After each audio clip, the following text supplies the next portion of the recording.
आध्यात्म में आप कहाँ पहुंचे हैं, राइट?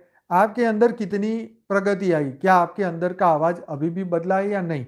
आप वही तरीके से सोचते हैं जो आप पहले सोचते थे, या अभी आपके भीतर बदलाव आया है? तो धन और पद में सुख मानना यह तो केवल आपका भ्रम है।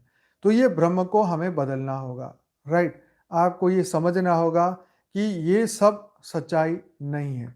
कई लोग ऐसे हैं जो हमारे आसपास भी एक दूर का मेरा दूर का नहीं, एक मेरा खास मित्र है। तो साल में 3.5 करोड़ रुपया कमाता है, लेकिन फिर भी वो उसको लगता है कि ये भी पैसे कम है, राइट? हाथ में 5 लाख की घड़ी पहनता है, बोलता है एक जमाना था जब पहनने के लिए एक आम घड़ी भी नहीं थी, लेकिन आज 5 लाख की घड़ी पहनता है तो उसको लगता है कि मैं दुनिया जीता।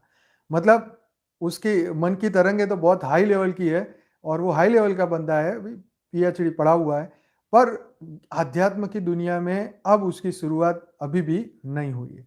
अभी लास्ट बार मिला तो बोला कि हाँ, अभी मैंने सोचा है कि अब इसमें शुरुआत करूंगा, लेकिन कब करेगा ये तो कोई नहीं जानता।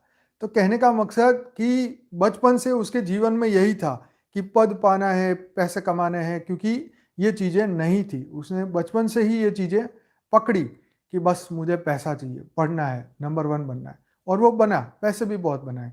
लेकिन आध्यात्म के नाम पे शुरुआत अभी भी नहीं हुई। तो कहने का मकसद ये है कि मनुष्य जो चाहता है वो कर लेता है। यस, माया बहुत स्ट्रांग है, इतना दिमाग घुमाती है, इतना दिमाग घुमाती है कि हर चीज़ हम पैसे से तोलने लगते हैं, हर सोच हमारी पैसे से ही आके रुकती है, तो आत्मा के ऊपर फोकस नहीं होता, राइट? तो जीवन में उद्देश्य प्रदान करने की प्रक्रिया ही धर्म है। जीवन के सार को खोजने का विज्ञान ही धर्म है। क्या धर्म ने हमें क्या सिखाया? धर्म ने हमें क्या सिखाया? धर्म ने यह सिखाया कि जीवन में उद्देश्य प्रदान करने की प्रक्रिया ही धर्म है। जीवन के सार को खोजने का विज्ञान ही धर्म है। धर्म का उद्देश्य है खुरदुरे पत्थर से सुंदर मूर्ति को तराशना। धर्म का उद्देश्य है खुरदरे पत्थर से सुंदर मूर्ति को तलाशना। यदि आपके जीवन में उद्देश्य ही नहीं होगा तो आपका जीवन अनिवार्य रूप से आत्मविनाश की ओर ही बढ़ेगा। क्या कहा? यदि आपके जीवन में उद्देश्य ही नहीं होगा तो आपका जीवन अनिवार्य रूप से 100% आत्मविनाश की ओर ही बढ़ेगा, और निश्चित रूप से दुख में समाप्त होगा। तो कंक्लूजन क्या है? कंक्लूजन ये है कि धर्म ही जीवन का अर्थ है, और धर्म का अभाव जीवन को व्यर्थ बना देता है, राइट? धर्म के अभाव में देर सवेर यह प्रश्न उठना निश्चित है कि मैं इस रोज बरोज के नीरस जीवन का क्या करूं? मैं रोज सुबह उठता हूं, खाता हूं, काम पे जाता हूं, घर आता हूं, वापिस सो जाता हूं। क्या मैं सचमुच जीवित हूं? ये क्वेश्चन है क्या? तो हर एक ऐसा व्यक्ति जिसने पूरा जीवन जो है सिर्फ इसी चीजों में अपना जीवन खर्च कर दिया, पहले इच्छा बनाई, फिर इच्छा पूर्ति के लिए अपना पूरा जीवन उसमें लगा दिया, तो ये उनके लिए प्रश्न है, क्या मैं सच में जीवित हूं? क्या मैंने धर्म को समझा है? क्या मैंने अपने जीवन और मृत्यु के रहस्य को समझा है? क्या मैं इस वक्त जीवन में मैं किस लेवल पे पहुंचा हूं, राइट? मैंने भौतिक जगत के साथ आध्यात्म के ज्ञान को कितना समझा है? खैर, वो हर व्यक्ति अपने अपने लेवल पे समझता है, सुनता है, मानता है, उसका बिलीफ अलग होता है, हर एक का कर्म बंधन अलग है, बिलीफ सिस्टम अलग है, लेकिन सुनने की शुरुआत तो करनी ही पड़ेगी, है? भक्ति की शुरुआत करनी पड़ेगी, और उसके बाद जब भक्ति पूरी होगी तो ज्ञान मिलेगा, ज्ञान से शुरुआत करनी पड़ेगी, समझना पड़ेगा ये जीवन व्यर्थ जाने देने के लिए नहीं मिला। ये जीवन इतनी जल्दी खत्म होता जा रहा है, हर दिन डे बाय डे देखो कितनी जल्दी ये जीवन जा रहा है।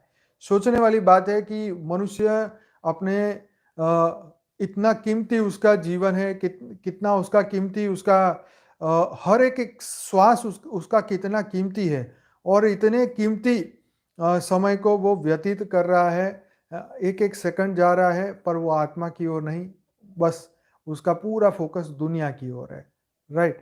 तो जैसे हम छोटे थे बचपन में, तो जब ये पतंग उड़ाने का ये दिन आता था, तो जैसे ही शाम होती थी तो हम बहुत दुखी हो जाते कि अरे ये पूरा दिन खत्म हो गया, हम ज़्यादा पतंग उड़ा नहीं सके, ना काट सके, ना पकड़ सके।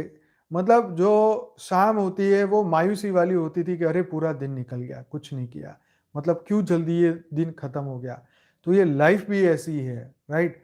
जब तक हम उसके अंदर सुख मानते हैं उसे, राइट, जब हम उससे उसको सुख मानते हैं तो हमें लगता है कि अरे भाई ये सुख जा रहा है, सुख जा रहा है, सुख जा रहा है, पता नहीं कब आएगा, कब आएगा, कब मिलेगा, कब मिलेगा। बस यही एक अज्ञानी के साथ हो रहा है, हर मनुष्य के साथ यही हो रहा है कि ये सुख जा रहा है, मैं इसको भुगत नहीं पा रहा हूँ, है मेरे हाथ से वो निकलता जा रहा है, निकलता जा रहा है, निकलता जा रहा है। तो ये एक ऐसी अवस्था है, तब ये ऐसी अवस्था होती है जब हमने उस सुख को भौतिक जगत में हमने हमने उसको माना है। जब से हमने ये माना कि भौतिक जगत में सुख नहीं है, इन चीज़ों में सुख नहीं है, ये जीवन एक स्वप्न है और ये स्वप्न की तरह ये भी खत्म हो जाने वाला है। जब हमें ये सत्य का ज्ञान हो जाता है, राइट? जब हमें ये हम हर दिन एक नए सत्य की ओर आगे बढ़ते हैं, तो ये सभी भ्रमों से हमारा कनेक्शन कट जाता है ना? और जैसे-जैसे भ्रम ये झूठे भ्रम टूट जाते हैं, तो फिर हमें उसका कोई अफ़सोस नहीं होता, राइट?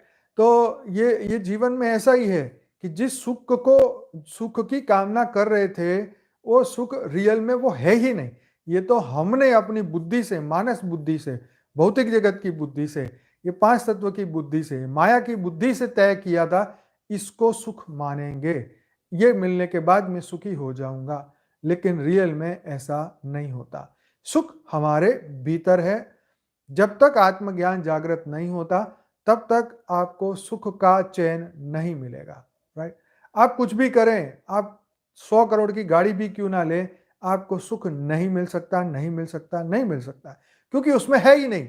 ये तो हमारी बचपन की बुद्धि है कि हम मानते थे कि अरे पतंग उड़ाने में बहुत मजा है, राइट, कि ये 10 करोड़ की गाड़ी में बहुत मजा है। ये हमने ऐसा सोचा था क्योंकि उस वक्त बुद्धि ऐसी थी, राइट। स्कूल में पढ़ते थे तो हमें ये लगता था कि इसी में ही सुख है, हमें फ्रीडम में दिखाई देता था, लेकिन जब फ्रीडम मिली तो पता चला इसमें तो कोई सुख नहीं है। तो ऐसा ही है, हम अपनी हद की बुद्धि से हम ये तय करते हैं कि मेरे घर एसी आ जाए तो मजा आ जाए, मेरे घर में इतना बड़ा बंगला मिल जाए तो मजा आ जाए। तो ये जो मजा आने की बात हमने तय की और वही चीज जो है सुख और दुख का कारण बनता है। तो जो चीज सुख और दुख का कारण हो, वो सिर्फ और सिर्फ टेम्पररी है। क्या? सिर्फ और सिर्फ टेम्पररी, और वो कुछ समय के बाद वो खत्म हो जाने वाला है, वो परिवर्तनशील है, राइट। तो जो परिवर्तनशील है उसमें सुख नहीं होता, सीधी बात है, राइट। तो नचिकेता और यमराज की स्टोरी तो आपने सुनी होगी, हमने चर्चा भी की है। तो जरूर महीने में एक बार ये स्टोरी जरूर सुना करो। उस लड़के की कितनी उसका ज्ञान उतना कितना भीतर उसका जागृत था, उसके अंदर उसकी कितनी बढ़िया आत्मा की अवस्था थी उस लड़के की, 11 साल के लड़के।